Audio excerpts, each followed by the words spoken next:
গোলমরিচ আর নিয়েছি হচ্ছে একটা ডিম, পাতলাও না, এরকম করতে হবে। এই ছেড়ে দিলাম, দেখি কেমন হয়েছে।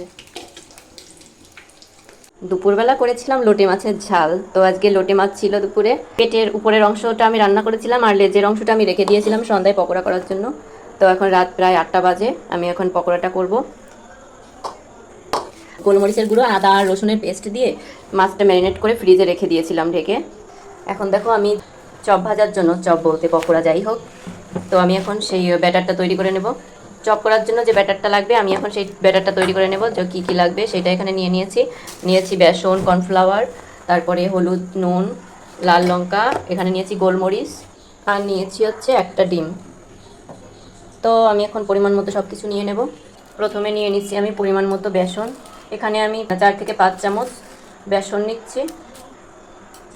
নিয়ে নিচ্ছি কর্নফ্লাওয়ার 1 চামচ, প্রায় 2 চামচের মতো।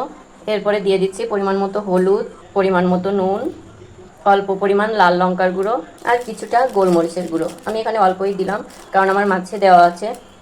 এরপর দিয়ে দিচ্ছি একটা ডিম। এখন এই সবগুলো জিনিস একসঙ্গে ভালো করে ফেটিয়ে নেব। অল্প অল্প জল দিয়ে দেব। দেখো আমার ব্যাটারটা কিন্তু তৈরি হয়ে গেছে। তা আমার ব্যাটারটা কিন্তু একদম গাঢ়ও না আর একদম পাতলাও না, এরকম করতে হবে। আমার ব্যাটার রেডি।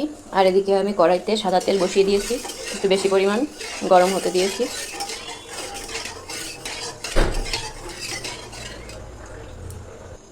তেলটা সুন্দর করে গরম হয়ে গেছে। এখন আমি মাছটায় ব্যাটারে ডুবিয়ে কড়াইতে দিয়ে দেব। একটা মাছ নিয়ে নিচ্ছি, এই চুবালাম,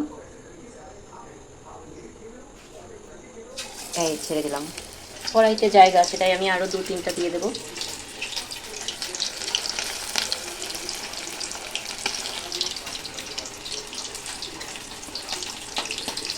ব্যাটারটা একদম পারফেক্ট হয়েছে।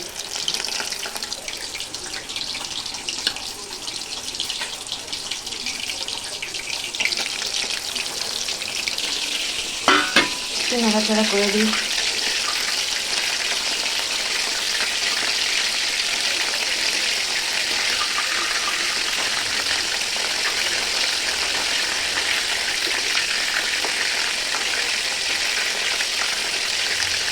তাই একটু হতে বেশি সময় লাগে কারণ কাঁচা মাছ তো। আর পকোড়াটা প্রথমে কিন্তু আঁচটা কমিয়ে হালকা আঁচে ভাজবো যতক্ষণ না পর্যন্ত মাছটা আর কি ভিতরে সিদ্ধ হয়ে যাচ্ছে। আর তারপরে যখন মাছটা মানে বুঝবো আর কি যে একটু সময়ের ভিতরে মাছটা সিদ্ধ হয়ে যেতে পারে, তারপরে আমি গ্যাসের পাওয়ারটা বাড়িয়ে তারপরে একটু লাল লাল করে নামিয়ে নেব। অনেক সময় ধরে ভাজছি, হতে অনেক সময় লাগে। লোটে মাছের পকোড়াটা করতে সত্যিই অনেক সময় লাগে। এখন যদি অন্য কোনো চপ হতো কত তাড়াতাড়ি হয়ে যেত। এটা তুলে নিই, দেখি কেমন হয়েছে। ফার্স্টে বাবাকে দেবো টেস্ট করতে, দেখি কেমন হয়েছে।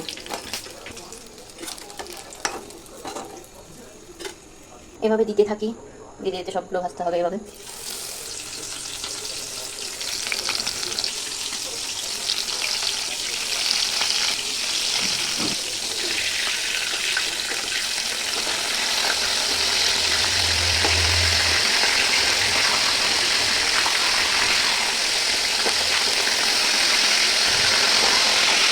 আমি কিন্তু আরেকটু মাতব্বরি করে মাছে একটু লঙ্কার গুঁড়ো দিয়েছি। আর মাছে কিন্তু আমি একটু লবণ আর একটু লবণ আগেই মিক্স করেছি করার আগে। আর এখন একটু লাল লঙ্কার গুঁড়ো দিলাম, দেখে একটু ঝাল ঝাল ভাবটা ঢুকবে তাই।